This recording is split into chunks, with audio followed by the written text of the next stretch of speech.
පිනතුනි ධර්ම දේශනාවේ මාතෘකාව හැටියට අපි යොදාගත්ත ගාථා රත්නය අපි දින කීපයක්ම සාකච්ඡා කරන ගාථා රත්නය. මේ ගාථා රත්නය අරමුණු කරගෙන මූලික කරගෙන මේ වෙනකොට ධර්ම දේශනා පහක් සිද්ධ කරන්නට යෙදුණා. මේ සිදු කරන්න සූදානම් වෙන්නේ 6 වෙනි ධර්ම දේශනාව. මේ ගාථා රත්නයේ සඳහන් කළා පළවෙනි කාරණාව හැටියට අක්කෝ දේන ජිනේකෝදං ක්‍රෝධ කරන්නා දිනන්න ඕනේ මෛත්‍රියෙන්මයි. දෙවෙනි කාරණාව හැටියට සිහිපත් කළා මේ අසත්පුරුෂයා අසාදුන් සාදුනා ජිනේ අසත්පුරුෂයා දිනන්න ඕනේ සත්පුරුෂ ධර්මයෙන්මයි. ජිනේ කදරියන් දානේන තද මසුරා ලෝභ සහගත පුද්ගලයා දිනන්න ඕනේ දානයෙන්මයි. අපි මෙන්න මේ කාරණා තුනම යම් යම් ප්‍රමාණවලින් සාකච්ඡා කළා. ඊටාම දීර්ඝව සාකච්ඡා කරන්න තියෙන කරුණු. දැන් අපි අවසාන කාරණාව හැටියට මේ ධර්ම දේශනාවෙන් සාකච්ඡා කරන්න බලාපොරොත්තු වෙන්නේ සච්චේන අලික වාදින බොරු කියන පුද්ගලයා දිනන්න නම් හැම වෙලාවෙම පාවිච්චි කරන්න ඕනේ සත්‍ය වචනයමයි. ආන්ගේ කාරණාවට උදාහරණ කීපයක් සහිතව පැහැදිලි කරන්නයි මේ බලාපොරොත්තු වෙන්නේ. පින්නතුනි බොරුව අපේ භාග්‍යතුන් වහන්සේ දේශනා කරපු මේ පන්සිල් වල අන්තර්ගත වෙන 5 වෙනි ශික්ෂාපදේ. හැබැයි මේ බොරුව කියන කාරණාව මේ සිල්පද පහේ බොහෝම ගැඹුරින් තියෙන කාරණාවක්. බෝසතාණන් වහන්සේ බෝධිසත්ව ධර්ම පුරාගෙන එනකොට බෝසතාණන් වහන්සේ අතිනුත් මේ පන්සිල් කැඩිලා තියෙනවා. ප්‍රාණඝාතයත් කැඩුණා. හොරකමත් වුණා. වැරදි කාම සේවනයත් වුණා. සුරාපානයත් වුණා. ඒ වුණාට බෝසතාණන් වහන්සේ හොඳටම සිහියෙන් වග බලා ගත්තා බොරු නොකියවෙන්න. ඒ කියන්නේ එහෙනම් ඒක ඒ තරම්ම ගැඹුරු කාරණාවක් හින්දා. භාග්‍යතුන් වහන්සේ ඒ නිසා එක තැනක සඳහන් කළා මේ ලෝකේ ඉපදිච්ච මිනිස්සුන්ගේ කටේ කෙටේරියක් තියෙනවා කියලා. කෙටේරිය කියලා කියන්නේ හරි තියුණු ආයුධයක්. ඒක සාමාන්‍යයෙන් පාවිච්චි කරන්නේ කපන්න කොටන්නම තමයි. එතකොට මිනිස්සුන්ගේ කටේ කෙටේරියක් තියෙනවලු. ඒ මොකද්ද මේ මිනිස්සුන්ගේ කටේ තියෙන කෙටේරිය? බාලෝ දුබ්බාසිතම් බණං. බාලයාගේ අඥාන සහිත වෙච්ච නැත්නම් දුර්භාෂිත වචනය. ඒ කියන්නේ බොරුව, කේලම, හිස් වචන, පරුස වචන මේ වගේ දේවල් තමයි මේ සඳහන් කළේ බාලෝ දුබ්බාසිතම් බණං. එතකොට අර කෙටේරියෙන් වෙන කාටවත් කෙටුවා. මේ කෙටේරියෙන් කාටද කොටන්නේ? මේකෙන් කොටාගන්නේ Tamanටමයි. බොරුවක් කියහම වෙන කෙනෙකුට හානි වෙන්නේ අපිටයි හානි වෙන්නේ. බොරුව අහලා රැවටිච්ච පුද්ගලයාට මේ ලෝක වශයෙන් හානියක් වෙන්න පුළුවන්. නමුත් පරලෝක වශයෙන් එයාට හානියක් වෙන්නේ නැහනේ. නමුත් අපිට මෙලවත් පිරිහිලා පරලොවත් පිරිහෙන. ඒ නිසා බොරුව ගැන භාග්‍යතුන් වහන්සේ ඒ විදිහටත් දේශනා කළා. ඊළඟට භාග්‍යතුන් වහන්සේ මේ බොරුව පිළිබඳව තව බොහොම කරුණු ගෙන හැර දක්වපු සූත්‍ර පවා තියෙනවා. ඒ අතර මේ අම්බලට්ටික රාහුලෝවාද සූත්‍රය හරි වටින සූත්‍ර දේශනාවක්. කාටද බුදුරජාණන් වහන්සේ මේ සූත්‍රය දේශනා කරන්නේ? රාහුලෝවාද සූත්‍රය දේශනා කරන්නේ රාහුල පොඩි හාමුදුරුවන්ටමයි. ඒ උන්වහන්සේට මේ සූත්‍රය දේශනා කරන්න භාග්‍යතුන් වහන්සේ තීරණය කළේ පොඩි ළමයි හරිම කැමති බොරු කියන්නේ. ඒක ඒගොල්ලන්ගේ විනෝදයක්. හැබැයි තේරෙන්නේ නැති හින්දා අපි භාග්‍යතුන් වහන්සේ වග බලා ගත්තා. රාහුල සාමණේරයන් වහන්සේ අතින් විහිළුවකටවත් බොරුවක් කියවෙන්නේ නැති වෙන්න. එක දවසක් රාහුල සාමණේරයන් වහන්සේ අම්බලට්ටිකාවේ වැඩ ඉන්න දවසක භාග්‍යතුන් වහන්සේ දාන වළඳලා අම්බලට්ටිකාවට වැඩියා. භාග්‍යතුන් වහන්සේගේ සිරිපා දෝවණය කරන්න පැන් භාජනයක් තිබ්බා. සිරිපා දෝවණය කළා ඒ පැන් වලින්. දැන් භාජනයේ තියෙන වතුර ටිකයි. අනිත් පැන් වල සිරිපා දෝවණය කරලා. බුදුරජාණන් වහන්සේ රාහුල ස්වාමීන් වහන්සේගෙන් අහනවා රාහුල මේ භාජනයේ දැන් ඉතුරු වෙලා තියෙන වතුර බොහොම ස්වල්පයක් විතරයි. එහෙමයි ස්වාමීනි. රාහුල මේ ලෝකේ පැවිදි වෙලා ඉන්න කෙනෙක් බොරු කියනවා නම් ආන්ගේ පැවිද්දාගේ පැවිද්දත් ඊටාම ස්වල්පයි. මේ භාජනයේ වතුර ටිකක් තියෙනවා වාගේ බොරු කියන කෙනාගේ පැවිද්දත් ඊටාම ස්වල්පයි. ඊළඟට භාග්‍යතුන් වහන්සේ ඒ ස්වල්ප වූ පැන් ටිකක් අයින් කෙරෙව්වා. රාහුල දැන් මේ භාජනයේ හිස්. රාහුල මේ ලෝකේ බොරු කියන පැවිද්දගේ මහානකමත් මේ වාගේම හිස්. ඒ වගේම භාග්‍යතුන් වහන්සේ තව වතාවක මේ භාජනය මුණින් හැරෙව්වා. රාහුලය දැන් මේ භාජනය මුණින් පෙරල්ලා තියෙනවා වගේ මේ ලෝකේ බොරු කියන පැවිද්දගේ පැවිද්දත් මුණින් හරවපු එකක් වගේ. ඒක කාටවත් වැඩක් නෑ ඒ පැවිද්ද. නැවත භාජනය අනිත් පැත්ත හරවලා බලහම ආයෙ වතුර නෑ. ඒ නිසා සඳහන් කළා ඒ භාජනයේ හිස් වගේ මේ බොරු කියන පැවිද්දගේ පැවිදිකමත් ඒ ජීවිතෙත් හිස් එකක් කියලා. ඉතින් එතකොට බොරුව ඒ තරම්ම නිෂ්ප්‍රයෝජනයි. ඒක දැන් රාහුල පොඩි හාමුදුරන්ටයි මේ කාරණාව පැහැදිලි කළේ. උන්වහන්සේට මහානකමේ බැරෑරුම්කම එතනින් භාග්‍යතුන් වහන්සේ උගන්වලා තියෙනවා. පුංචි කාලෙම බොරුවක් නොකියවෙන්න. අපිත් සත්පුරුෂයෝ නම් අපිත් හැම වෙලාවෙම උත්සාහ දරන්න ඕනේ මේ පුංචි දරුවන් අතින් විහිළුවටවත් කියන බොරුව ඒගොල්ලෝ අතින් කියවෙන්න නොදී ඉන්න. ඒක සත්පුරුෂ ධර්මයක්. ඒක තමයි ඒ දරුවන්ට කරන්න තියෙන ලොකුම ආදරේ. ඇඳුම් පැළඳුම් දීලා කන්න බොන්න දීලා සුවෙන් සතපලා අනික් හැම දෙයකින්ම සංග්‍රහ කරුවට වැඩක් නැහැ. ඒ අය අතින් පන්සිල් උල්ලංඝනය වෙනවා නම්. එහෙමනම් අනිත් දේවල් සාමාන්‍ය මට්ටමින් උනත් කමක් නැහැ. මේගොල්ලෝ අතින් පන්සිල් කැඩෙන්නේ නැති ජීවිතයක් පෝෂණය කරන එක තමයි උදාර සත්පුරුෂයන්ගේ ශ්‍රේෂ්ඨ වගකීම බවට පත් වෙන්නේ. ඊළඟට පින්නතුනි මේ බොරුව පාවිච්චි කරන කෙනාට කොයි විදිහට ඒක විපාක දෙනවද කියන කාරණාවත් අපේ ධර්මයේම පැහැදිලි කරලා තියෙනවා. බොරු කියන අයට ඒ බොරුව නිසා ලැබෙන විපාක ඒක පැහැදිලි කරන තැනක සඳහන් කළා ඒකං ධම්මං අතීතස්ස මුසාවාදස්ස ජන්තුනෝ විතින්න පරලෝකස්ස නත්ති පාපං අකාරිය. සඳහන් කරනවා මේ ගාථාවේ බොරු කියන්නෝ ඒ පවින් මරණින් මතු අපායෙහි ඉපදිනවා. අපායෙන් මිදී නැවත මනුස්ස ලෝකයේ ඉපදුන කල්හි අපායේ විපාක දුන්නේ නැතුව ඉතුරු වෙච්ච කර්ම නැවත වතාවක් මේ ලෝක වශයෙන් විපාක දෙන්න පටන් ගන්නවා. ආන් ඒක හින්දා එක බොරුවකට අර ඉතුරු වෙච්ච අපි කියාපු එක බොරුවකට අපිට ආත්ම 100 ගණන් ජාතිවල නොකරපු වරදට වැරදිකාරයෝ වෙනවා. එක බොරුවකට. එතකොට බොරු 10ක් වුණොත් කොච්චර කාලයකට එහෙම වෙයිද? ඒ නිසායි සඳහන් කළේ එක බොරුවකට ආත්ම 100 ගණන් වල නොකරපු වරදට වැරදිකාරයෝ වෙලා හිරේ විලංගුවේ වැටෙන්න වෙනවා. ගුටි කන්න වෙනවා. මැරෙන්න වෙනවා. හිස ගසා දානවා. උල උඩ ඉන්දෙනවා. මේ කරපු වැරදි වලටද නොකරපුවට. ඇයි එහෙම පැටලෙන්නේ?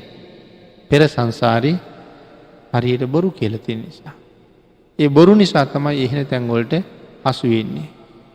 ඊළඟට සඳහන් කරනවා මේ ලෝක වශයෙන් හරියට නින්දා ලැබෙනවා. කොච්චර හොඳ කෙරුවත් නින්දා තමයි අහන්න ලැබෙන්නේ.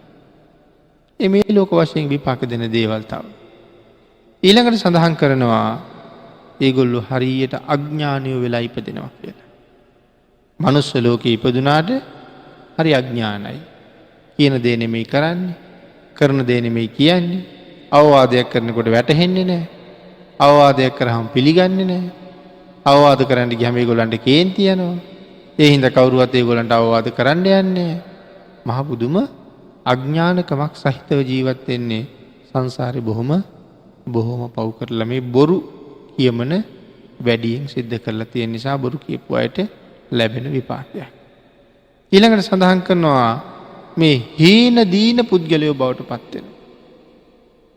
ඒ විතරක් නෙමෙයි ගොළු වෙලා ඉපදෙනවා. කතා කරන්න බැරුව ඉපදෙනවා. ඊළඟට තවත් සඳහන් කරනවා ගොත ගහන පුද්ගලයෝ බවට පත් වෙනවා. වචනයක් කතා කරන්න ගියාම බොහොම අමාරුයි. ගොත ගහ කතා කරනවා. මේ සංසාරේ බොරු කියපු එක තවත් විපාකයක්. ඊළඟට සඳහන් කරනවා ඊටාම අමිහිරි කටහඬ තියෙන පුද්ගලයෝ බවට පත් වෙනවා කියලා. කටහඬ කිසිම මිහිරි බවක් නැහැ. හරි ගොර හැඬි හඬක් තියෙන. කටින් නිරන්තරයෙන් තවත් කෙනෙකුට ඉවසන්න බැරි තරම් දුර්ගන්ධයක් පිට වෙනවා. සාමාන්‍ය මිනිසුන්ගේ කටින් දුර්ගන්ධයක් පිට වෙනවා. නමුත් ඒ අතර තවත් කෙනෙකුගේ කටින් පිට වෙන දුර්ගන්ධය බොහොම ඈතට දැනෙනවා. තව කෙනෙකුට දරා ගන්න බැරි තරම් දුර්ගන්ධයක් පිට වෙනවා.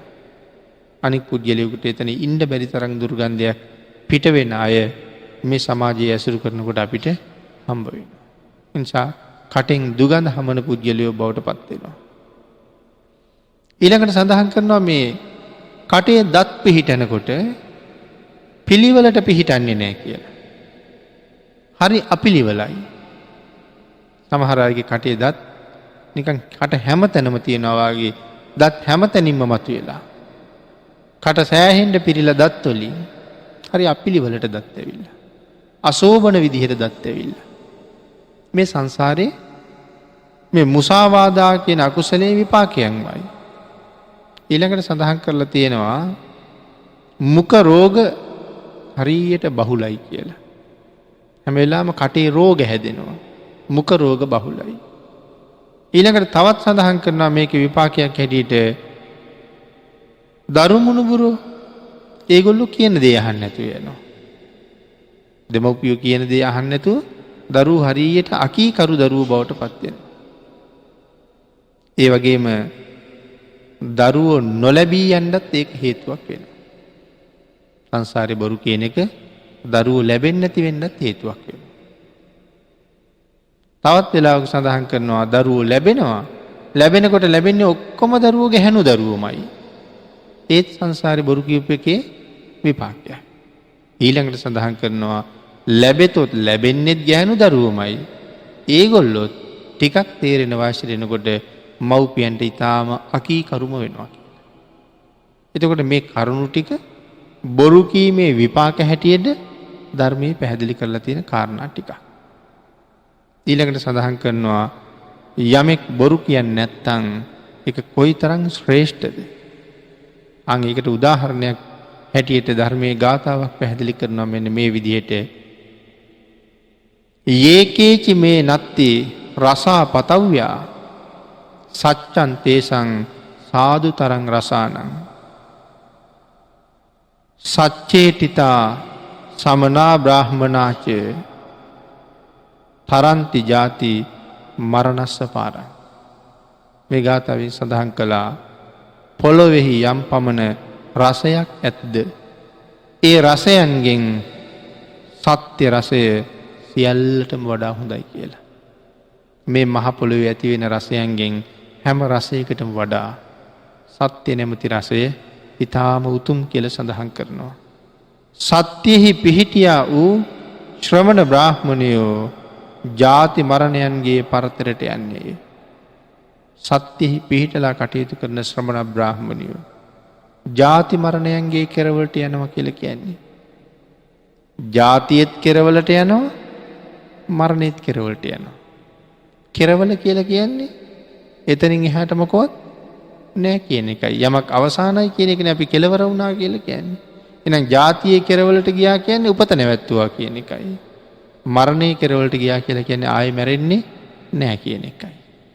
මේ ජීවිතේ ඉවර වෙලා අපි මැරුණාම අපි මරණයේ කෙරවලට ගිහිල්ලාද? මෙතන අතාරිනකොටම තව තැනක උපදිනවා. මෙතන කතා කරන්නේ එහෙම නෙමෙයි. ආයතනක උපදින්නේ නැති තැනටම යන්න ගියා කියලා. එහෙනම් බොරුවෙන් වළකින එක කොයිතරම් ශ්‍රේෂ්ඨද? බොරු නොකියන අයට මේ ලෝකේ කොයිතරම් ගරු කරනවද? බොරු නොකියන අයට. දැන් අපි මේ කතා කරන්නේ බොරු කියන්නා දිනන්න තියෙන්නෙම සත්‍ය වචනයයි කියන එක. මේකට හොඳ උදාහරණයක් සඳහන් කරන්න පුළුවන්. අපි පින්නතුන් අහලා ඇති අදිමුක්ත කියන සාමණේරයන් වහන්සේ. අදිමුක්ත සාමණේරයෝ කියලා කියන්නේ සංකිච්ඡ සාමණේරයන් වහන්සේගේ ශිෂ්‍ය රත්නය. අදිමුක්ත සාමණේරයන්ට එක දවසක් සංකිච්ඡ ස්වාමීන් වහන්සේ ආචාර්යවරයා කතා කරලා කියනවා, සාමණේර දැන් ඔබ මොහුකුරා ගිහපු වයසේ ඉන්නේ. දැන් උපසම්පදා කරන්න කල වයස් හොඳ ඇති. ඒ හින්දා මව්පියෝ හොයාගෙන ගිහිල්ලා හරියටම තමන්ගේ වයස මොකද්ද කියලා අහගෙන ඉන්න කියලා. දැන් වයස කීයද කියලා හරියටම අහගෙන ඉන්න කියලා කිව්වා. ඒ වෙලාවේ අදිමුක්ත සාමණේරයන් වහන්සේ දැන් මව්පියෝ හම්බ වෙන්න ගමට යනවා නම් මහ කැලෑවක් මැද්දෙන් යන්න ඕන. හැබැයි ඒ කැලෑවට මෙහා පැත්තේ ඉන්නවා අදිමුක්ත සාමණේරයන්ගේ සහෝදරිය. ඉස්සරළම ගියා සහෝදරියගේ ගෙදරට. එහෙන් දවල්ට දානෙත් වැළඳුවා. වළඳලා තමන්ගේ නැගණියට කතා කරලා ඇහුවා මගේ වයස දන්නවද කියලා. ඇය සඳහන් කළා අනේ ස්වාමීනි ඒක දන්නේ අම්මා තමයි කියලා. අම්මලා ඉන්නේ කැලෙන් එහා පැත්තේ. උන්වහන්සේ කැලේ හරහා පිටත් වුණා මව්පියෝ හොයන්න. අර හොරු කණ්ඩායමේ එක්කෙනෙක් හොරුන්ට කතා කරලා කිව්වා ශ්‍රමණේක් එනවා කැලෑව දිග කියලා. තව ටිකක් ඉස්සරහට යනකොට හොරු ටික එකතු වෙලා සාමණේරයෝ අල්ලගත්තා. එතන හොරු 500ක් විතර ඉන්නවා. සමහර හොරු පිරිසක් සඳහන් කළා මේ සාමණේරයා මරමු කියලා. තව හොරු පිරිසක් කිව්වා නෑ සාමණේරයා මරන්න ඕනේ නෑ, හාමුදුරුවෝ මරන්න ඕනේ නෑ කියලා. දැන් මේගොල්ලන්ගේ මේ කතාව හාමුදුරුවන්ට ඇහුණා. හාමුදුරුවෝ කල්පනා කළා මේගොල්ලෝ මම මරයිද දන්නේ නෑ. අපරාධි. මට තව මේ මහානකමේ හැබෑ ප්‍රතිඵලය නෙලා ගන්න බැරි වුණා. තව ටික කාලයක් ජීවත් වුණොත් මට එයින් බොහෝ දේවල් කරගන්න පුළුවන් වෙයි. ඒ නිසා මටත් මගේ ජීවිතේ වටින්නේ.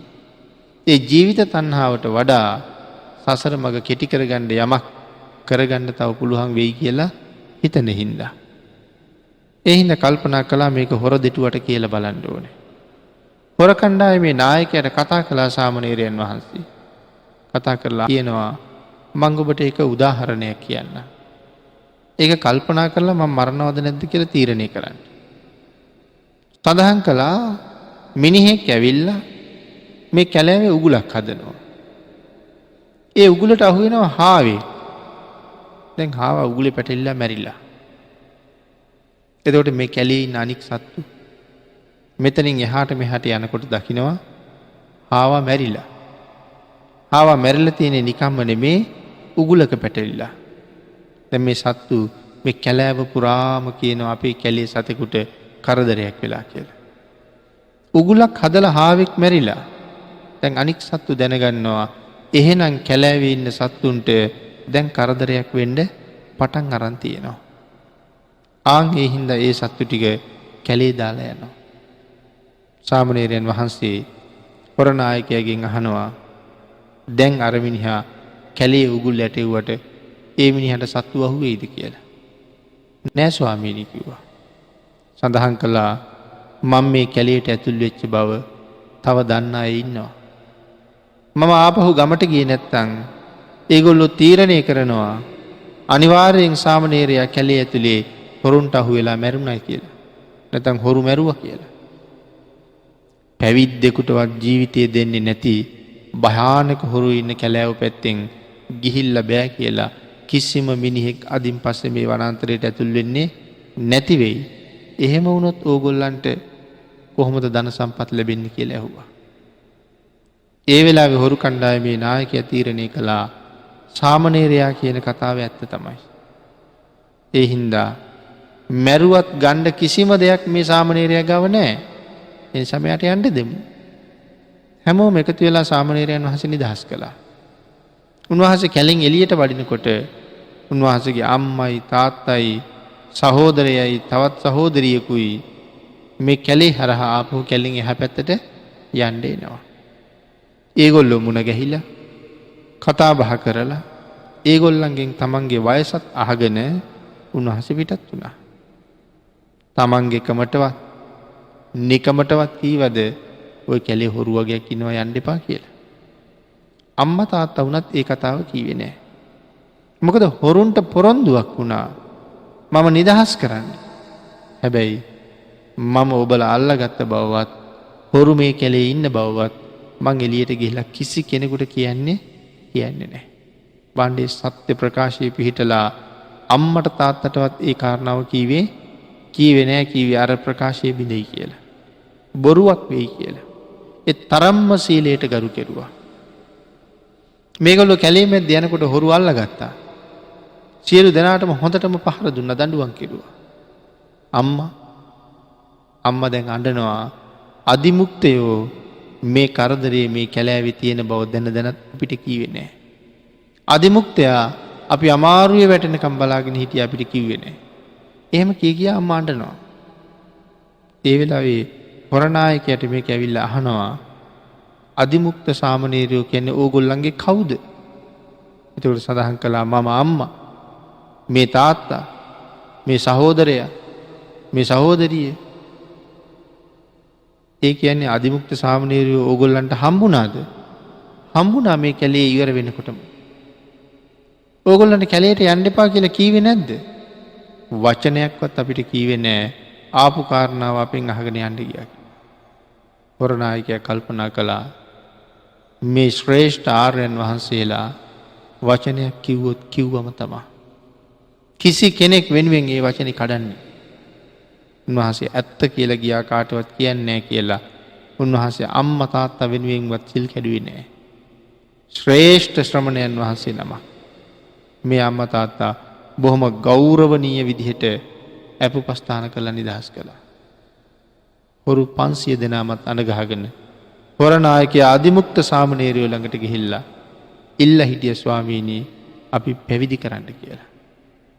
අදිමුක්ත සාමණේරයෝ තමන්ගේ ආචාර්යයන් වහන්සේටත් කරුණු සඳහන් කරලා මේ හොරු 500 දෙනාම පැවිදි කෙරෙව්වා.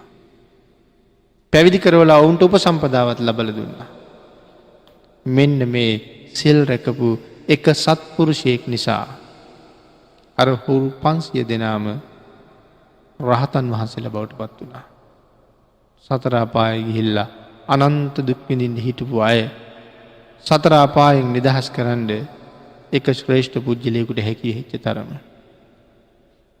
එහෙමනම් පින්නතුනි අපි ඇසුරු කරන මේ සමාජයේ බොරුව කියන කාරණාව වැහි වහිනවා වගේ. හිතිච්ච පැත්තට බොරු කියනවා. ඊටාම පුංචි කාරණාවක් වෙනුවෙන් සීනි හැන්දක් වෙනුවෙන් බුලත් වෙට්ටියක් වෙනුවෙන් බත් කටක් වෙනුවෙන් බොරු කියන අය අපි අතර කොච්චර ඉන්නවද? නමුත් එක බොරුවක්. නමුත් කී කාලයක් නිරා දුක් විඳින්නද ඒ බොරුව කියන්නේ. ඒකයි සඳහන් කළේ එක බොරුවකට ආත්ම 100,000 ගණන් නොකල වරදට දඬුවම් විඳින්න වෙනවා කියලා.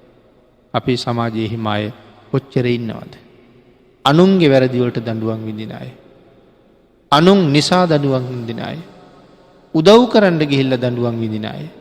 බලාගෙන ඉඳලා දඬුවම් විඳින අය.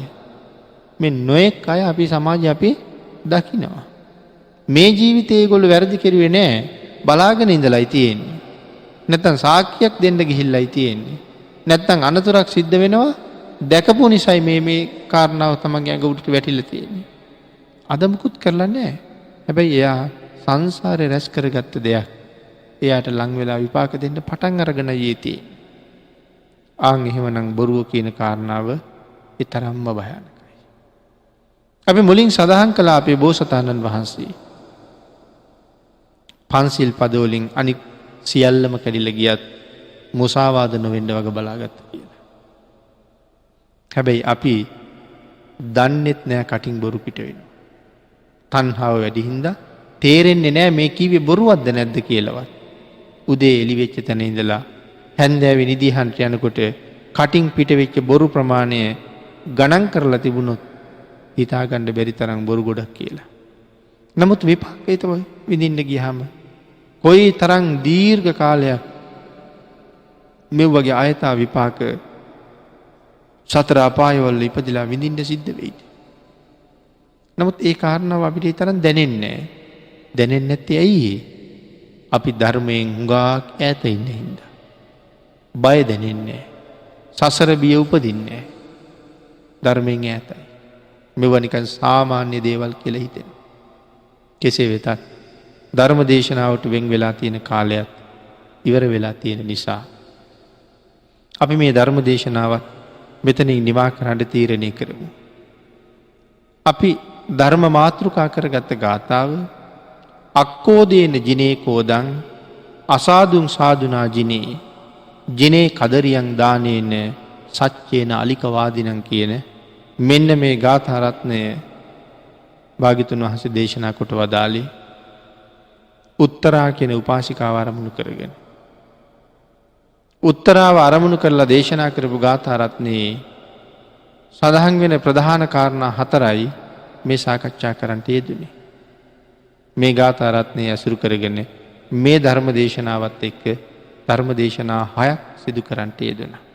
අද ඒ ගාථාවෙන් කෙරෙන අන්තිම දේශනාවයි මේ සිදු කරන්නට යෙදුනේ.